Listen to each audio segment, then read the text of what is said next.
Hey everybody, welcome to episode 25 of It's Just Bodybuilding. I'm here with Dusty Hanshaw, myself, Big Ron Partlow. On today's show, we got Coach's Corner, all sorts of questions and insights, and a little bit of life wisdom on It's Just Bodybuilding.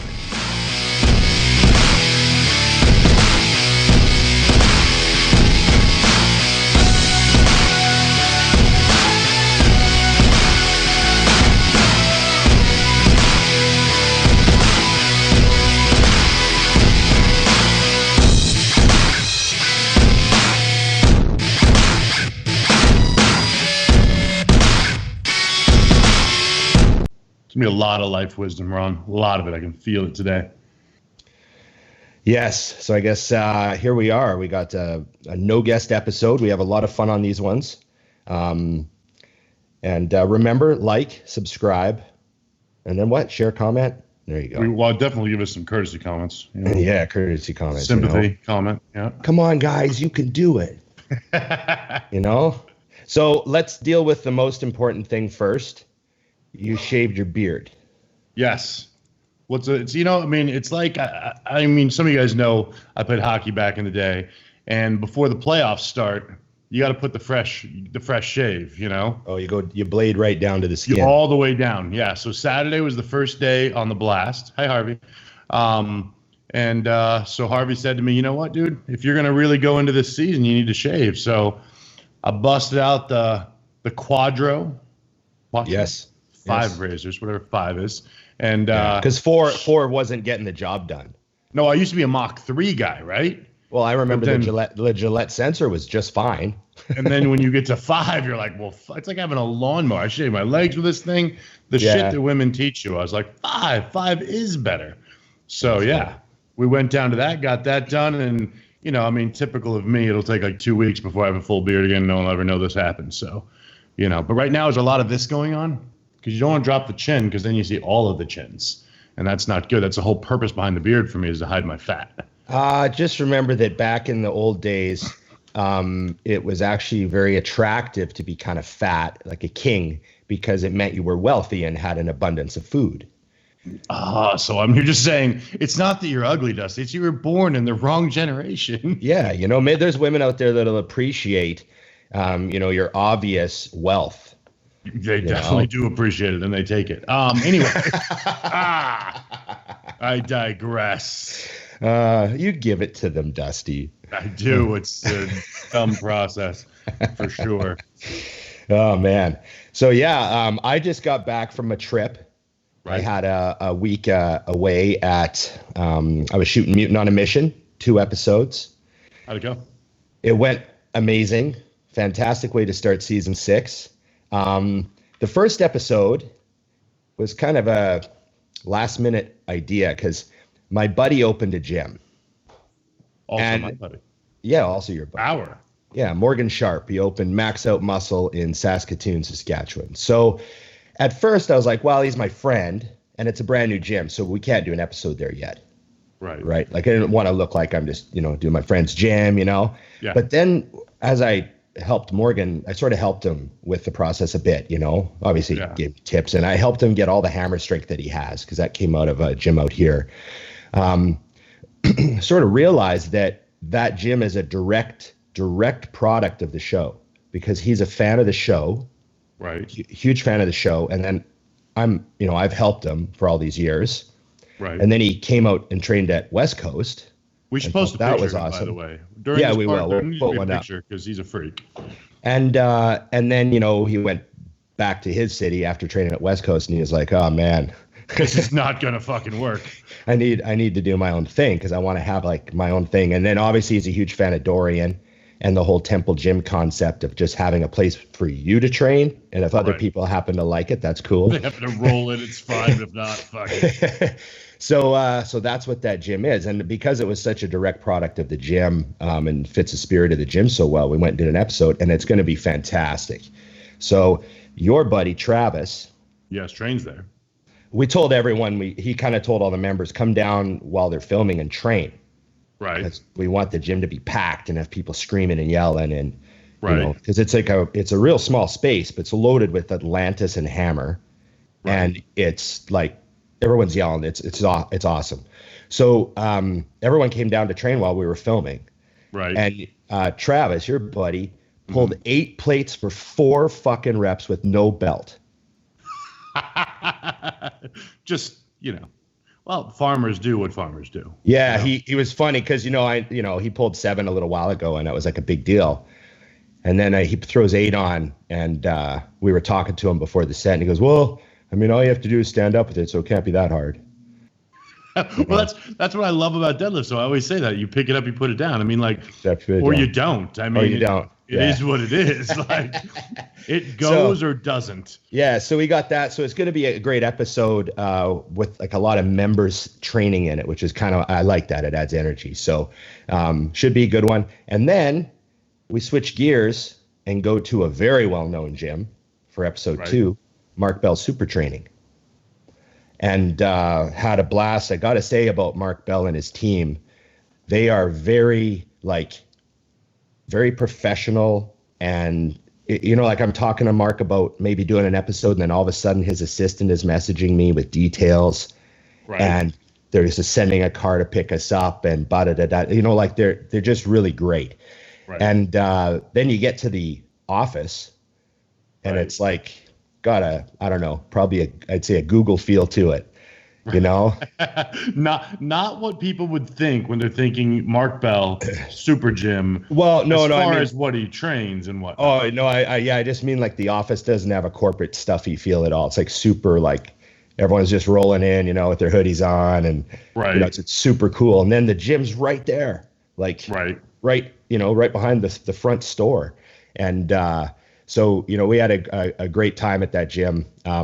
It was cool because we did some box squats. Right, I saw. And that's with the SKWAATS, right? Squats. So we did some box squats, and we used this fucked up bar. Yeah, I thought that was cool. I've never used one of those. Yeah, and Mark grabs a bar and he puts it on the monolift. He goes, "This bar's from Westside. When I left, I bought it off Louis." Right. And I was like, fuck, I love that shit. Right. Yeah. So I got to use a bar from Westside, like an original Westside bar from the old days. Right. Yeah. So that's just kind of cool. Like the shit like that. I try to make sure I appreciate that stuff, because like some people don't stop to like, it just, I don't know. But I think that's what makes the show, the show, is because sometimes with some of those gyms, it's where'd the bar come from, or who owned this, like Dino's. Or, Dorian was trying to get this piece and I got, you know what I mean? He outbid him. Yeah. Okay, she's coming down. Sorry, I got 2 now. Yeah, so Harvey's a little pissed because Donna's up here with me. Look Harvey and Donna. That face. Ladies and gentlemen, that's the new addition to the family. That's right. Donna. And they keep each other busy, so she can't be up here with me while he's on the ground. It's not going to fly. I don't run this place. I just pay for things. Yes. Some things never change. No. So now, back to your event though. I also saw that you then did their podcast. Yeah. So I went on the Mark Bell Powercast, and holy shit. Yeah. Very similar to ours, but a little bit different. Hey, I'm gonna have to run them in the other room, or this is never gonna end. Give me 2 seconds. Funny. I'll be right back. We're very dog friendly. You can see this. Come here. We're back. And then Rusty returns. Huh. She's a little vocal one, so Yes. I was on. I'm like, this isn't gonna end. No, that's good. I'm glad they have I'm glad you have a little family going there, Dusty. I'm happy for you. The only ones that put up with me. So yeah, I went on their Powercast, and that's like the Joe Rogan show. Like they have like the best microphone in front of you. Right. And the headphones, they like seal everything in, so you just it sounds crazy. And then they've got a whole row of cameras hanging from the roof, all aiming at the different people, right? So and then Andrew's back there. He's like Jamie on Rogan. He's like directing the show, and then every once in a while the camera cuts to him and he'll ask a question. Like it's got the exact feel. Like it's like any smart person knows, copy the best. Yeah. Right. You make a living copying. I can't remember who was it talked about that, but that's one of the best ways to make money is copy people. you know. And I actually, you know, Mark's what they did differently though is instead of sitting at a table, they were standing in front of like a backdrop, so it's a little cleaner looking. Like, you know, Rogan has like knickknacks all over his desk and little conversation pieces, and like you know, Mark only has a couple things. It's like a little more clean. I like how it looked, how it sounds. Right. So technically, it was like the most, you know, the highest quality shit you could do. Right. And then the funny thing was, we went for 2 hours and 40 minutes, which I had no idea we were on that long, and I blame the kratom. So I get there. It's 8 a.m, first of all. Which for you was early because you're already there. You're not getting out of bed. Yeah, so I pounded 2 coffees just to try to like be somebody, you know? And I get there and we start broadcasting, and then about like, I don't know, a few minutes in, I drink this kratom that they give me. Right. And I don't know if, like, Mark goes, you won't feel it, but you'll really like it. And I was like, I've used that line before. Right? You won't feel it, but I left that hanging. I left it. That was the alley-oop. So I drank the kratom, and I don't know if I didn't feel it hit me, but I was in like this unbelievably good mood for hours. Right. I don't know. I'm in a good mood often. I'm a pretty happy guy, but it was like, I just like, it was, I think that I might have felt that. Yeah. So that might have been, not feeling might have been a lie. Got it. And yeah. And, well, you know, you think all the opiate, like a lot of the opiate addicts are saying it helps them come off and like get off their addiction. You know what I mean? Right. So it's got to have some kind of effect on you. Right. But anyways, had a great time. Oh yeah. And I drank the kratom and it tastes like shit. Ah. So then I'm like, well, I need a drink now. So they give me a fucking Monster. So I've got coffee, kratom, 2 Monster. cups of coffee, a kratom, and then a 300 milligram Monster. We might find that you talk really fast during this episode. There was 2 hours, 40 minutes of talking. Yeah, exactly. So it was they know how to drug you up on Mark Bell. Can you give us some hints? Like, what'd you guys cover? What'd you go into? He asked me a lot about bodybuilding, you know, like, really? We talked a lot about bodybuilding and the philosophy of training. And I tried to kind of get how I'm not big on being formulaic. I'm big on concepts, right? You know, and how the stuff that matters is like the 5 main things. And that's like 99% of it. And then the other 30 things that people worry about is like 1%. Right. You know, that sort of stuff. And we just had a really good time. Mark and his team, and Seema there, the other co-host, they asked really good questions, and you could tell they're really thinking ahead, like they're good hosts, because as you're answering, they'll look down and make a note. Right. And right away they have another question because they're trying to stay ahead of you, you know? Right. Which is, you know how it is, right? You got to kind of do that. So, they just know what they're doing. So it was a really good visit. They took good care of us. And then, Dusty. And then? I did something that I'm ashamed of. Emily's in the other room. Be careful. Yeah, she's not listening. What? Nobody listens. So I click the link. And just kidding. I didn't know. So I consider myself a professional traveler. Right. I mean, we do it so much. Yeah. How many fucking flights have we taken, dude? Right. And what do you think of someone who misses a flight? Yeah. Sorry, a name came to mind, but sorry, Frank. No, but when you hear someone miss their plane, yeah, first thought, what the fuck? Yeah, how did you do that? You know when it's leaving. You know when you need to be there. It's not that fucking complicated. Just go really fucking early. Like if it's bad traffic, leave 3.5 hours before your flight. There you go. Yelling at dogs. Oh yeah. You know what I mean? Like mute and yell. No, I don't understand it. I've never understood. Because to me, I would rather be at the airport and just sitting there chilling for 2 hours if I have to. I can just chill. Early. Like I don't care. I don't understand the whole like okay, well, I have to get my bags there 45 minutes before, so we'll leave the house and give us 3 additional minutes to make it. I'm like, it's fucked up. So I think people that miss their flights are just so irresponsible. I have no sympathy for them. I'm just like, you fucking dummy. Yeah. How do you miss a fucking flight? Like, how reliable are you? Like, I scorn them. I'm very judgy with that shit. I'm judging in general, but go ahead. So now I got a little fucking comeuppance. What happened? I had a taste of my own medicine and missed a fucking flight. But why? So every time I've ever gone to Sacramento, I've flown Air Canada direct. Right. Vancouver to Sac to Vancouver. Yeah. Been there a few times. Yep. On this trip, because of the scheduling and the hours, the return flight was booked on Alaskan Airlines because I wanted to get home that night. Right.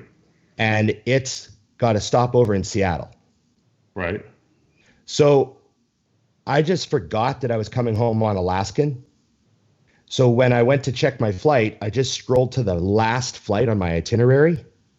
And didn't even look at the airline. And it says 9:15.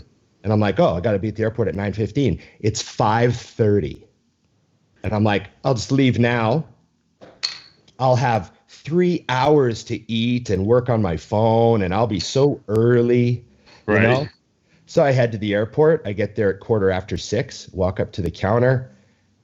The 9:15 flight is the Seattle to Vancouver flight. You needed to get from there to Seattle. I needed to be on the 6:30 flight to Seattle. Oh, fuck. And it's 6:15. So the plane hasn't left yet, but I'm not getting on it. Yeah. So I asked the girl, I go, if I go over to that window, can I watch my plane take off?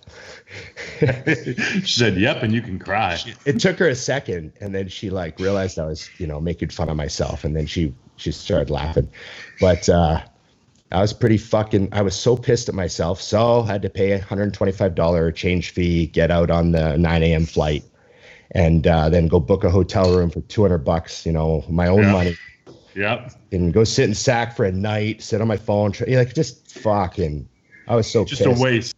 Yeah, so I wasted the whole day of Friday. I was supposed to be home Thursday night at midnight, and I got home Friday at 5 p.m. Oh, God, that's terrible. You know what, though? Everyone has that thing, that dumb moment.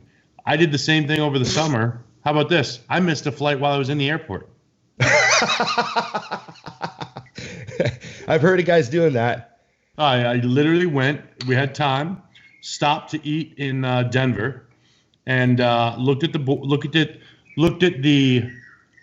boarding time, and said, "Okay, I'm gonna eat. I'm eating. It's taking them forever to get the food. Whatever. I'm not worried about it." Finally, I'm like, "Hey, I got a board here in 15 minutes. I better roll." You know what I mean? So I get pay, run out the door, and by the time I get to the gate, this particular airlines closes the door 15 minutes early. Plane sits there for 15 more minutes. Door is shut. Fuck you.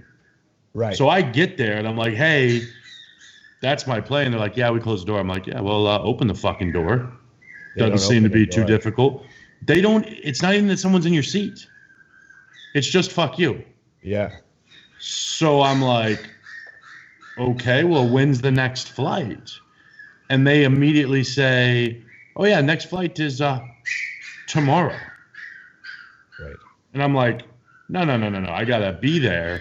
They're like, no, it's tomorrow. So I had to pay $1,000 for 2 seats to fly. One second, I'm going to kill this dog.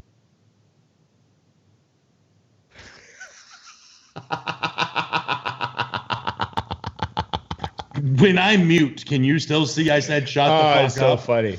Okay.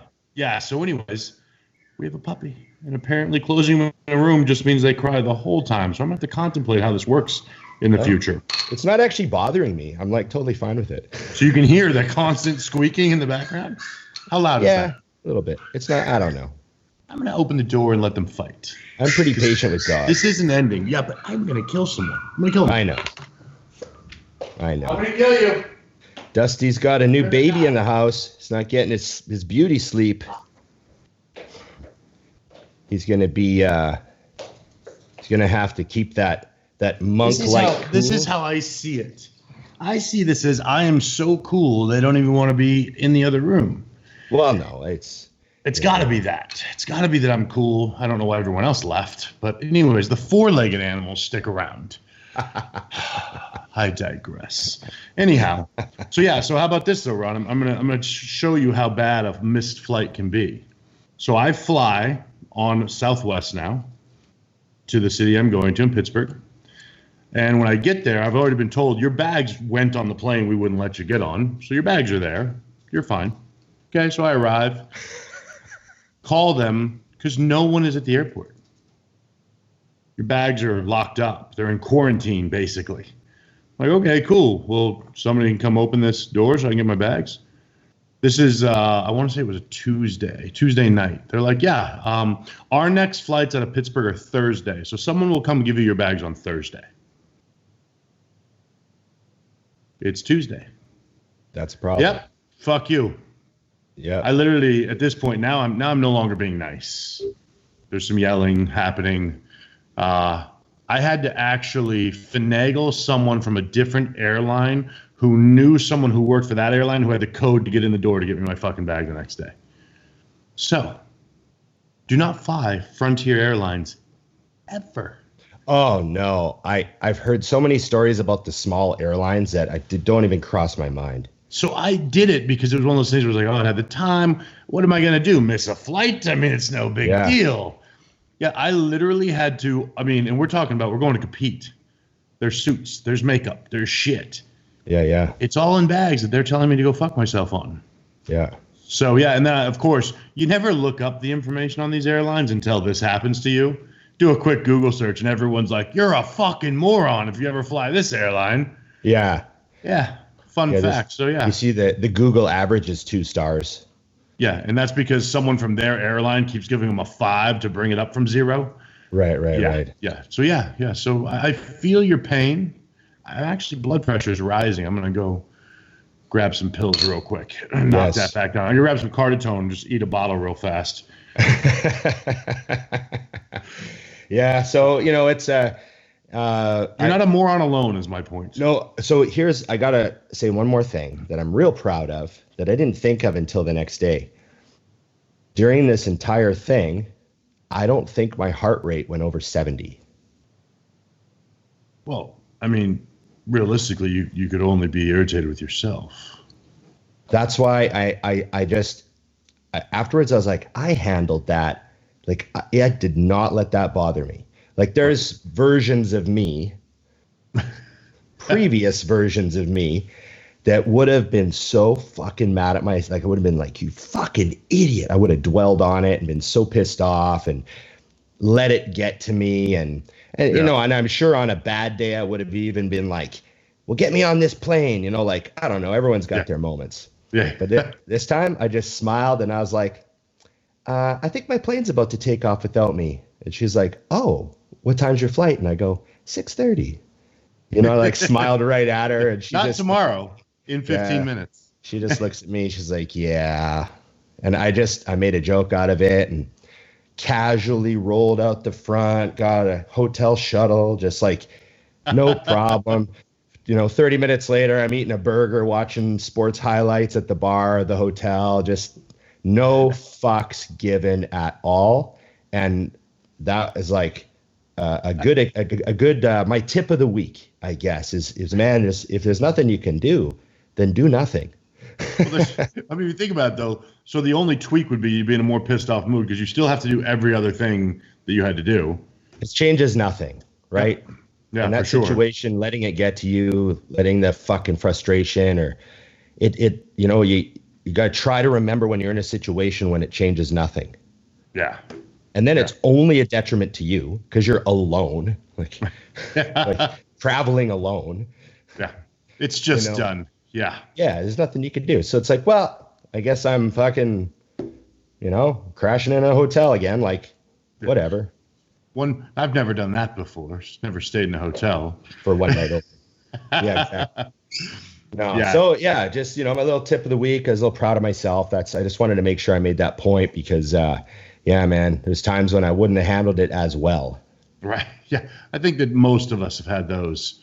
But yeah, I'm good as long as it's my fault. But when it's someone else's, we got problems. Like, yeah, I did not handle the door is shut 1 minute ago and we're leaving it shut because fuck you. Right. At all. That I was probably closer to handcuffs than I was to getting on the plane at that point. Because I literally looked at the lady and I was like, I will give you $100 cash. Open the door. Right. Like, this is, you know what bothers me about those scenarios, though, is that's not an FAA thing. That's your airline. That's their policy. That's a policy, which means, and this is something I learned from running and owning businesses, I put policies in place so I can enforce them when I want to. I can change them. No one's getting fired. Nothing, you know what I mean? And when you're in a scenario where it's like, okay, they're literally 2 minutes past, we're still 3 minutes above FAA rules. Right. We pop this open, they get on the flight. You know, the next flight by our airline will not put them in time to do what they're doing. Right. Yeah. Let's just do the right fucking thing here. It's like dress code. That shit pisses me off. It's like dress code at a bar. Yeah. You know, you use it when you know the guy's like probably a shit bag. Yeah, for sure. All of a sudden you're like, neck tattoo. No. Well, back in the day, nowadays, I mean, like Instagram chicks have. So. Yeah. Well, she seems nice. There you go. So tell us, how has your life changed in the last week since you added Donna? This. Do you hear this? Oh, yeah. And the problem is Harvey gets the brunt of it. She's the vocal one, and he's the one that gets in trouble. Right. Because he's on her, which that was the whole purpose of getting her, was because all right, so I've got, I live in condos, and basically 2 doors over is another Yorkie. Harvey goes over there and just shy of knocks on the door to get Lulu to come out and play. So I was like, you know what? I'm just going to get another one. It's not that big of a deal. I'll handle it. They'll both be in for training soon, so this will all end at some point. But right now, it's a lot. I'm taking in a lot right now. You know, there's a lot of sound. I don't really like sound. I don't know if people have realized this. I don't need noises. Like, when people are like, when people have kids, they're like, eventually you tune it out. I'm like, I will never, ever, ever tune that shit out. You need to watch a bunch of. I'm mad at myself. You got to watch like a bunch of good fatherhood movies or dog movies. Watch like Turner and Hooch and 3 Men and a Baby. Well, the problem is when you get these things going, right? It's a 2-pound dog. So as I'm screaming at her, then they look at you for 2 seconds and you're like, fuck. And I lose again. And I'm right back to ground zero. You're cute. God damn it. Yeah. Yeah. Shocking. A woman in my life, and that's how it works. Give you the right look. Everything is circular with me. I'm about to, sure, you can have that. Fuck. So. You're a very generous soul. Weak. Yes, that's the word you're looking for. Weak.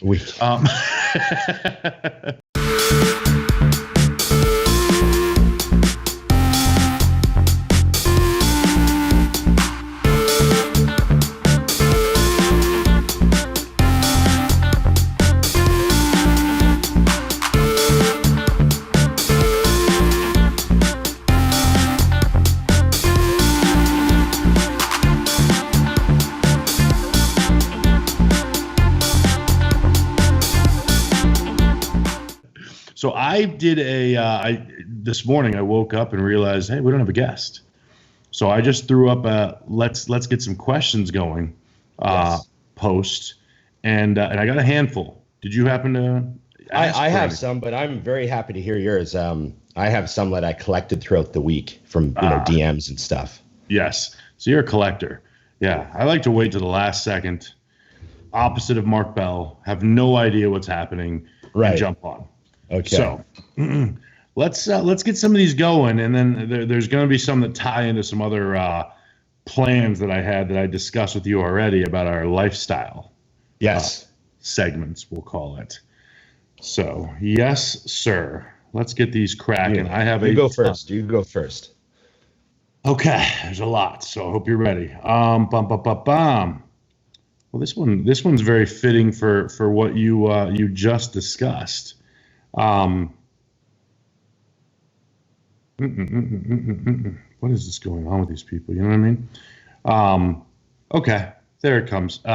This is actually one that I like. Someone wants to know, what do you need to improve yourself in 2020 as a person?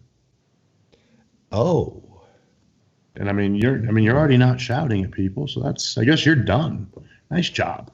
I'm definitely ahead 21-0. Right. But there's a lot of year left. You know, improve myself as a person. That's an excellent question. I mean, that you could go pretty deep on that.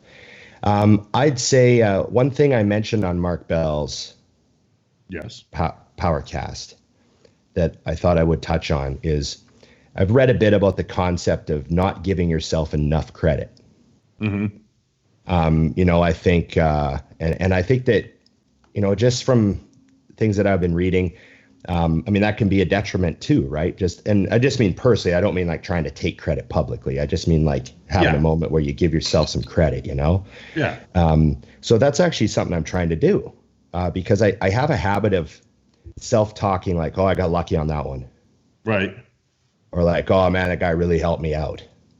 Yeah. Or, if it wasn't for those people, I wouldn't have been able to do this. Did you ever notice that you do that with yourself, but then with other people, you're like, man, if they did the exact thing that you did, like, good you'd job. have been telling them how great they did. Yeah. And how if they wouldn't have had that mindset or that attitude, they wouldn't have got it with you. You're like, fucking lightning struck. Yeah, exactly. It's like it's really funny how we do that to ourselves. But you got to remember that the way you give people credit for what they accomplished, it's because they had the idea, they started the ball rolling, they delegated the tasks, they had the vision, you know what I mean? Yeah. And then you don't do it to yourself. You thank everyone around you all the time, or whoever helped you, or say you got lucky. But luck is when opportunity meets being prepared. Right. And we make our own luck, all that stuff. And and then the relationships we form with people, the way we treat other people, the way we make people the way we make other people feel, all that stuff, has an effect on our relationships with everyone. So then when opportunities come up, there's a reason for it. Yeah. So I think there's a reason behind, like kind of like you said about, well, thank God these people were here. They were only there because you weren't an asshole or whatever it was that put you in a position where I do notice for me, I never really worry about, I don't worry about anything, but if something came up where I need something, I just know I have someone that will handle it. You know what I mean? And I think that does come from whatever the things you are talented at or whatever it is that you bring to people. You've given out enough that it can come back. Yeah. You know what I mean? Like I've never been nervous calling someone and needing a favor or needing something that they might not do it. And not necessarily because they owe, but just energy. Like I might have never done anything for them, but they're just down. You know what I mean? I know what you mean. So I think that's kind of what you mean when you point out like, oh, well, thank God those people were there. Well, they were there for you because of, like you said, the energy that you bring or things you've done. And people just want to be a part of something that's positive. Think about your gym and the amount of people that are willing to help you guys or do things or, I watch your guys' your members post about the gym. And because you've created it as a family, as a whatever you want to call it, a club, community. So to speak, community, they feel like they're a part of it. Like I could see someone at your gym, like if somebody came in and disrespected the gym, I could see multiple members being like, whoa, not here. Yeah, no, definitely. And it transforms the atmosphere, right? Mm-hmm. So it's funny that you forget that when you're crediting the fact that you guys built that place. Yeah. It didn't have that before it became West Coast Iron. I trained there before. Right. I know what you mean. So that's a solid answer on that, man. And it's interesting because it's not. I have a similar. I don't even call it a goal, but it's something that sits in the back of my head. I work with my clients, and I'm sure you do too. I feel like the majority of the transformation I see in clients starts in mindset. And then, because I'm not really worried about them knowing how to eat 8 ounces of chicken. Like, that doesn't take talent. But I do make sure to hammer clients. Like, they're like, oh, well, this looks like shit or that. And I'm like, oh, I can't have you like knocking the shit out of yourself every time you send an update. Yeah. You know what I mean? Because they'll send me an update. And even if they know they've improved, I get the list of the things that suck or need to keep coming. And I'm like, hey, that's not a great way to look at this. Here's what you need to do. But it's funny because I do the exact same thing. Like, right. You know, and so I think there's a line between that I'm working on between being a realist and beating the shit out of yourself. Right. You know what I mean? Because I do think that those things are limiting. And it is true, like they say, like, be careful how you talk about yourself because you're always listening. Yes. And I'm not talking about joking and like, I know some people say, oh, don't even joke about it. I'm like, oh, fuck off. No, I like, self-deprecate all the time. It's not, I promise, I have an ego that barely fits in the room. Like, I can self-deprecate and be an egomaniac at the same time. It's fine. But some people take it too far. But I do think there's a point where you have to look and say the positives as well. So I think that that's something I'm working on, is even with bodybuilding and stuff or business, because you're constantly, I'm always striving for more. And something Dante gave me shit about a couple of years ago is when I set a goal and I know I'm going to get to it, I set the next one. I don't even get to it first. You don't take time to celebrate your accomplishments either. No, because I already know I'm going to get there, and it's I want to go further, so I just set another one. And at one point, he literally was like, "You got to stop." That's exactly the same thing, really. In a different way of wording it. You're not giving yourself credit. Yeah, you're not taking that moment. Yeah, just for. And he told me, he goes, "I'm not telling you to throw a fucking party, but just take a second and go, nice." You know, that's done. And I think that that's a personality trait that a lot of, I'm going to use this word loosely, successful people have, because striving is what we enjoy.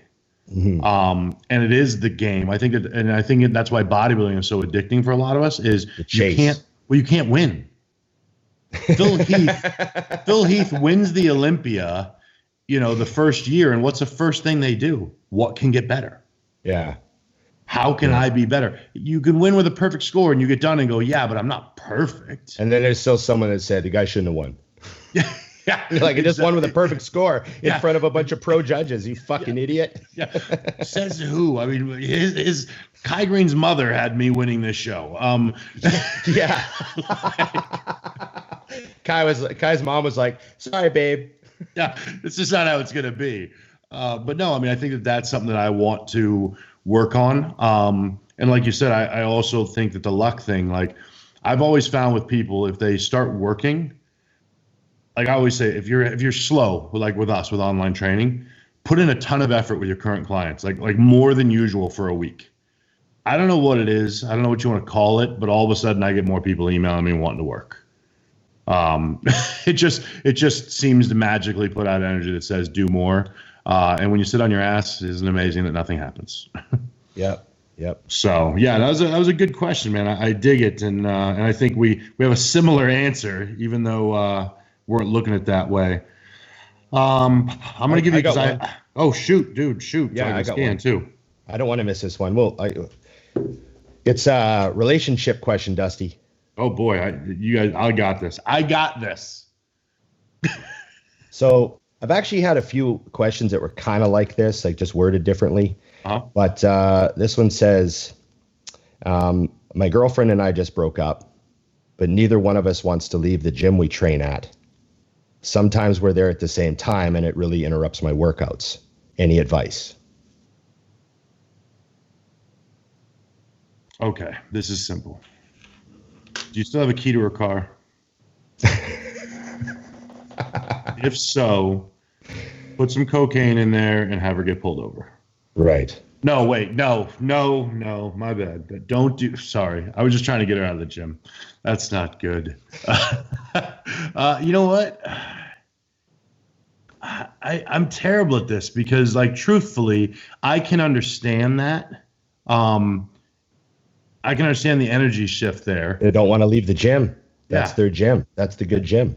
Yeah, and apparently that they probably met at the gym or from being at the same time, so that's their time to train. They probably both have jobs and they're there at 5:30 or whatever the fuck, right? Yeah, no, that's a tricky one because that is a reason that I've talked to some people about, like, don't date from the gym. Like, don't find them there, at least, because now it's like dating someone at work. Well, now somebody needs to quit. Well, maybe this is a good argument to have that second gym membership that you go go fish at. All right, go fish over at the health club. You go fish once in a while. But then you go back to your gym and you pull your hat down like this, and maybe you bring one of your catches from the other gym to this gym at the same time. What if they love it too much? You're just getting rid of the ex. Oh. You're just pissing her off. I'm talking about the new one. She's there on a pass, dude. She got a weak pass. She's out of here. You're not even really keeping her. This is collateral damage. I have no good advice for this scenario because I would. Dusty's like, I have no advice because I wouldn't know what to do. I would behave poorly. What's weird though? I mean, truthfully, is when I go to the gym, I go to work. Yeah. And if it affected my work, because I am actually, I tease, but I mean, I would be emotionally invested in that situation. It would be difficult for me. I would probably, if I was affecting my work, I would go somewhere else. Sounds nuts, but for me, if she's not going anywhere for me, then it's my problem. I mean, obviously, it sounds like if it wasn't a mutual split, then it sounds like he still has something in the scenario and wishes wouldn't be there. It's bothering him that she's there. If he had nixed her out, he wouldn't give a shit. So if that's the case, then I would just switch gyms for a while until I got over it, and then roll back, because obviously you can't change your emotion. I mean, if it's affecting your focus, then it's ruining your workout. You're sort of lucky because you have a couple gyms that are good, so you could just sorry? Hundreds. So, if you were dating a girl, chances are she's only going to one of your 3 gyms. So you could just train at the other 2 for a while, But it would suck. Time of day of training. I mean, yeah. Yeah. It would suck if you were in a smaller town and there was literally one good gym and then 2 shit gyms. Yeah. You're like, fuck.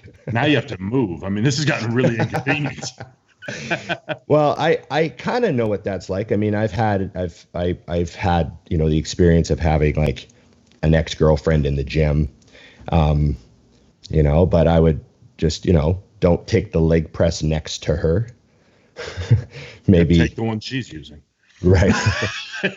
Maybe go down the other end and do some Smith squats or something. I don't know. Just try to stay out of each other's hair. I'm pretty good at coexisting with people, to be honest. Mm-hmm. I'm nice to everyone, even though I like this many people. And I'm joking, and Dusty's like, very accurate. No, I get along with everybody, but I'm pretty good at tolerating, the situations like that and not letting them get to me. Just stay out of her hair. And I think also too, maybe in that situation, if one of the people is sort of wants the other one back, mm-hmm. then there's might be grabs for attention. Right. And you just can't feed those, because then they'll keep coming. Yeah. No, that's a tough one, though. You have to admit. I mean, that, because obviously the person is, if it's bothering you, see, that's one thing that you're really good at, man, and much better than me, is even with situations in life that do affect you, you're very good, I think, from your upbringing, your mother, your father, of yeah, but I got to fucking work. Right. This has to be done. And you're very good at compartmentalizing that, because if a job needs to be done, a job needs to be done. Yeah, it's pushing it down, forcing it down, trapping the emotions. Yeah. The opposite of what your counselor would say is really what Ron kicks ass at. Worry about it 20 years later. When you're paying a different counselor, it's going to be fine.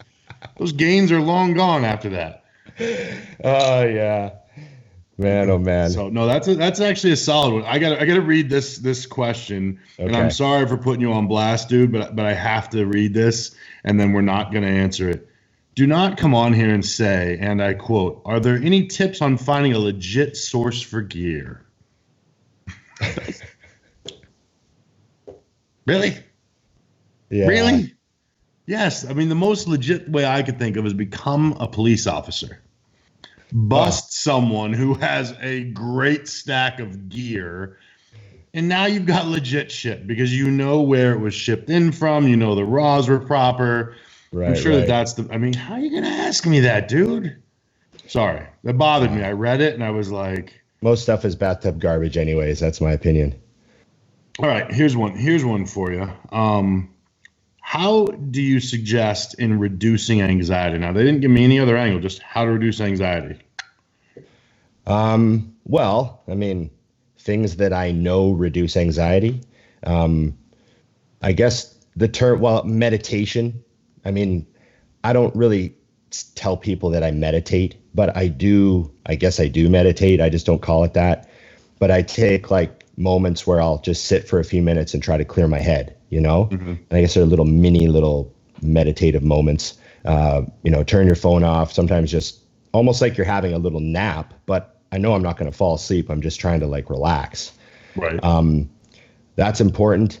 I think that putting effort into building a habit of being on time would help so many people that have anxiety. Right. Like, you don't have anxiety, you're late for everything all the time, and it stresses you out. It's your own fault. Which, I mean, just to factor in, late doesn't have to just mean time either. Late could be, Right. rushed.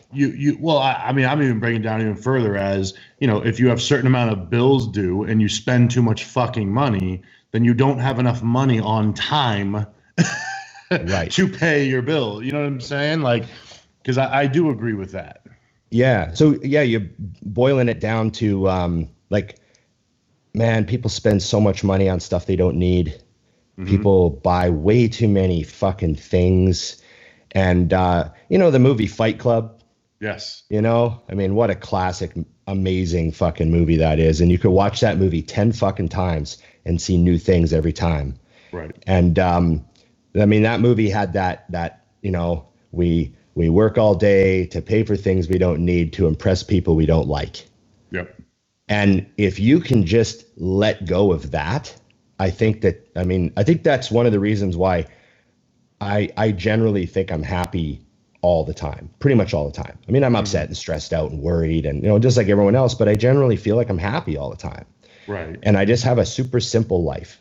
I think people just complicate everything. I'm busy. I have 3-4 sources of income I have to manage.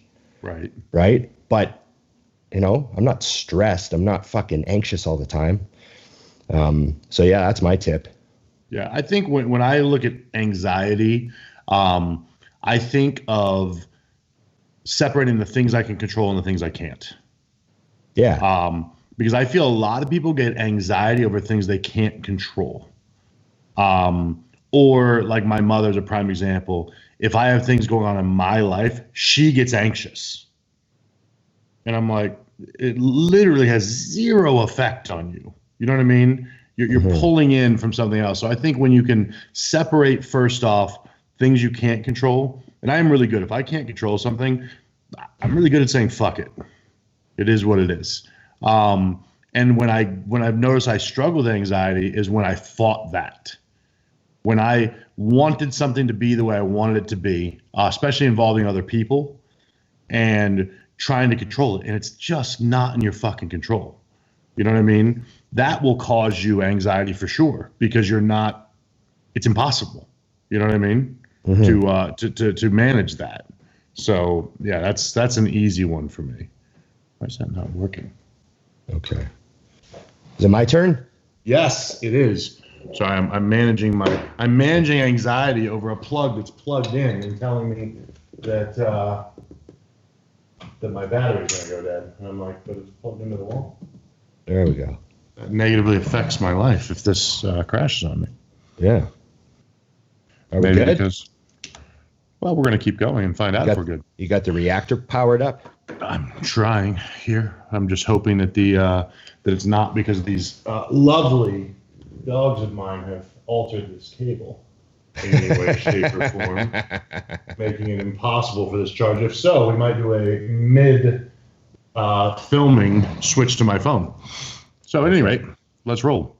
Okay. Your turn. I got a question here. Is there anything that you've done in the gym in the past year that you liked so much you added to your routine or want to add? Yeah. For me, the simple one was high rep deadlifts for hamstrings. Oh, okay. So essentially I took something everyone's done, a deadlift. I saw Evan Centopani doing it with high reps. And I started doing that just the next day that I trained just to see what I thought. And I could tell my hamstrings got lit up. So I tossed out the finishing movement for the back and just made it like a deadlift without a finish. You know what I mean? Mm-hmm. So as soon as the weight would transfer to my back, I go back down. And you got no lockout. Yeah, none. Yeah, I mean, literally, it's straight up and down. The bar almost stays on the same plane the entire time. Right.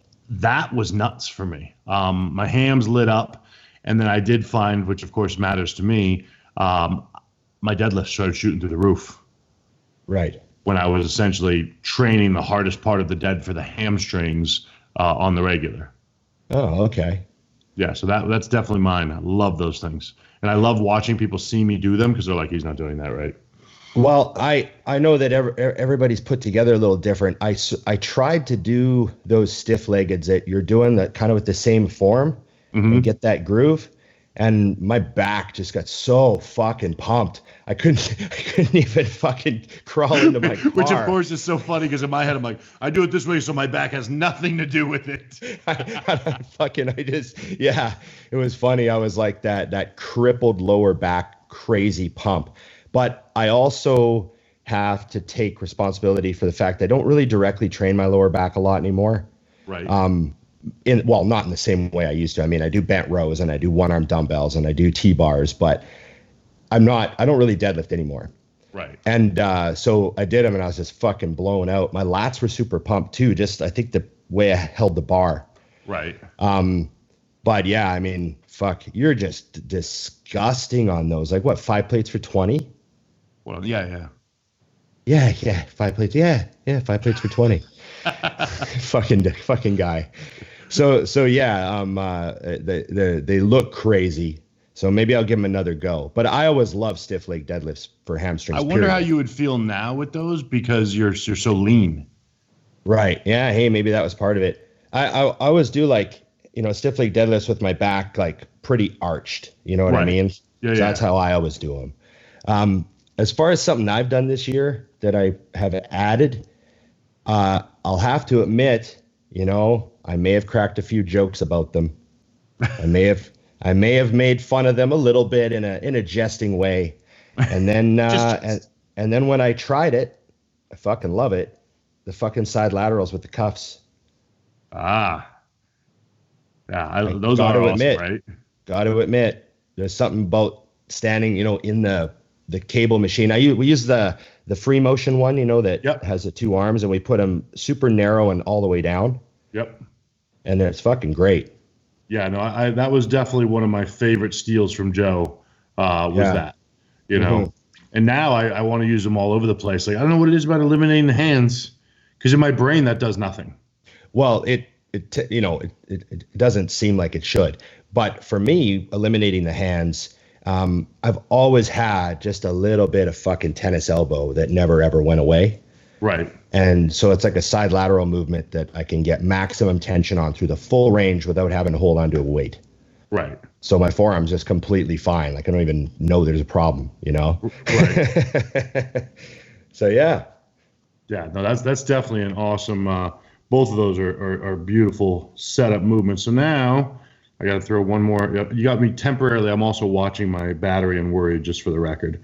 I don't know how the hell that. I think that the dog's actually chewed through just enough that it's not powering up. So we're not going to get to go quite as long as we like to today. Okay. I have a feeling. Okay. This is an easy one, but I'm just gonna let you answer because it's important. Tips to lower blood pressure. Thanks for everything. Stop eating fast food. For me, that's just a kicker. Right. I can eat restaurant food, but it's like fast food seems to like move my blood pressure if I have it all the time, obviously. Right.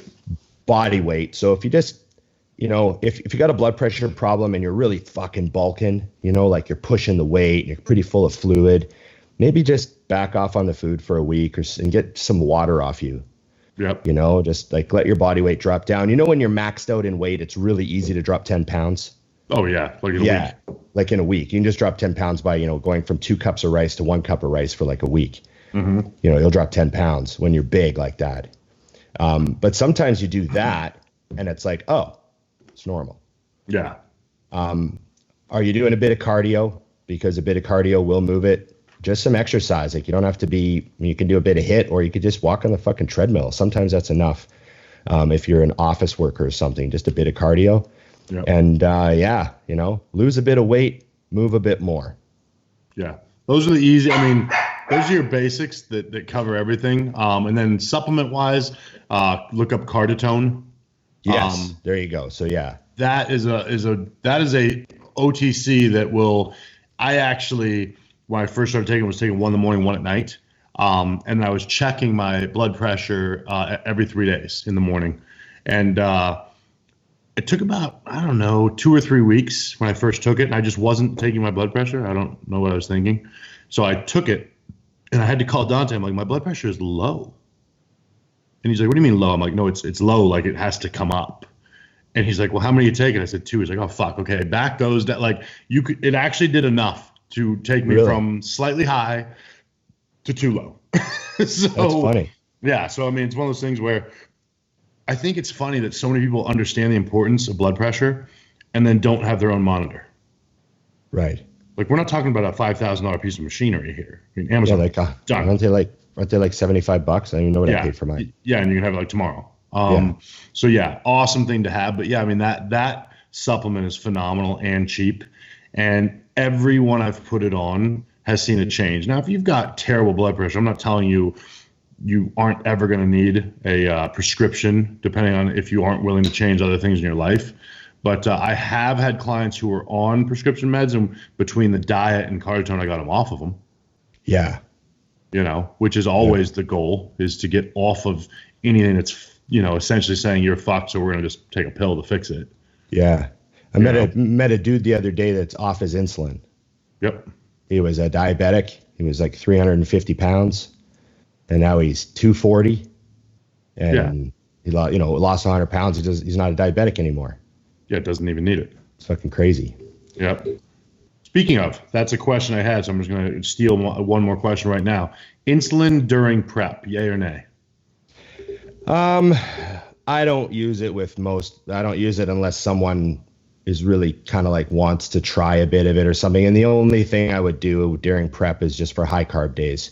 Yep. I'm just not much of a fan of insulin, to be honest. It works on a high carb day. Like if you're trying to like quickly ram carbs in, yep. I think you can get a good effect from it. And I also think if you just use it to carb up, and not for the show even, I'm just saying on a high carb day. Yep. If you're just using it to kind of quickly refill, then I think that's when it's most effective, because you can just use a little bit and you're not you're not burned out on it. You just take a little bit, it works, you're nice and sensitive still, and then you go back on dieting. You know what I mean? Yeah, it's like for the day. Yeah, I look at the year that I went to 330. Fuck. I don't think I needed to go that high, obviously, and there's a lot of water on me. But that was probably pretty rough on my body. Right. Oh, for sure. And I just don't think it helped. My stage weight wasn't 10 pounds higher. That's, I think, people mess up on. It's Chris and I were just joking about that recently with another well-known trainer. Is guy pushed someone up 50 pounds in their off season, and they were on stage 1 pound heavier. Yeah. I've been there. I've had it. I've been through it. You know what I mean? I really think that there's a point where you have to ask yourself, okay, if I get so heavy, how much longer will my prep have to be? Or how much harder will my prep have to be? And how much of this newly gained tissue am I going to diet right back off because I got so much fucking fat to lose too? It's a tricky line because I talk out of both sides of my mouth. I'm a proponent of not being afraid to put on some weight. Yes. But I also think there's a point of you just fell in love with a scale. Totally. Because you need to me, and it's something I stole from Dorian, I know you've heard it. If you don't have measurable change in a month, there's something wrong with your program. Well, if you're so heavy that I can't see what's going on, then I don't know if you're getting measurable change. And don't tell me, but I'm up 10 pounds. I love when people say that, because I put a post up recently and said, somebody asked, what is a good goal to put on, like a heavy goal for weight in a year? And I said 12 pounds of tissue. And to me, that's enormous. And I had multiple people send back to me and be like, you're kidding, right? That's like for a girl? And I'm like, no, that's for like a newbie guy. Because if I could put on 4 pounds, I'd be ecstatic. Fuck, dude. 1 pound when you're in the 20th year of your training, like a pound of hamburger added to your fucking delts and quads. Like, I think that's what, it's a funny way of saying still that. Makes it's a difference. When people say like 12 pounds and they say it's not too much, now go stack 12 pounds of filet on your table and then say, now spread that over your body. How you don't think that's a lot? 12 pounds of hamburger. Fucking. I'm about to lose you on this, just so you know. Okay, we'll do it. You got your Skype on your phone opened? Yeah, I'm gonna have to flip this open and log it in here. So hold please. I'm gonna call you right back. No worries. It's kind of cool. I'm here and I'm not here. I can't see you anymore. Oh shit. Okay. But it's letting me go. All right, I'm gonna log on and then I'll call you from the Skype on the phone. Okay. Adios. And my email address, I don't know if you've seen, but is not accepting emails at the moment, so I can't even get the received changes. I tried to do it through a different email, and finally when I did all the work, it said, cool, you'll know within 24 hours. Oh, shit. Doesn't help me.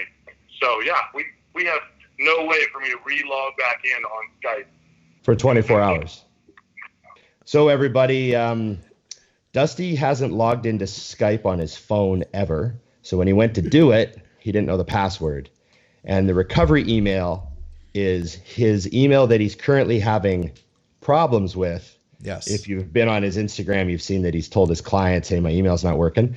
So he's got to wait 24 hours to get into Skype again.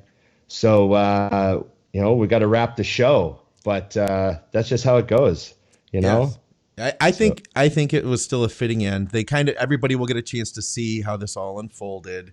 And, I mean, but there is a bigger question here, and it's like Dusty has a new dog, and it looked like a lot of fun at the start of the show, and now I'm thinking, I was thinking I wanted a dog, I wanted a new dog, and now I'm second thinking that whole thing. How many things will it chew through? Right.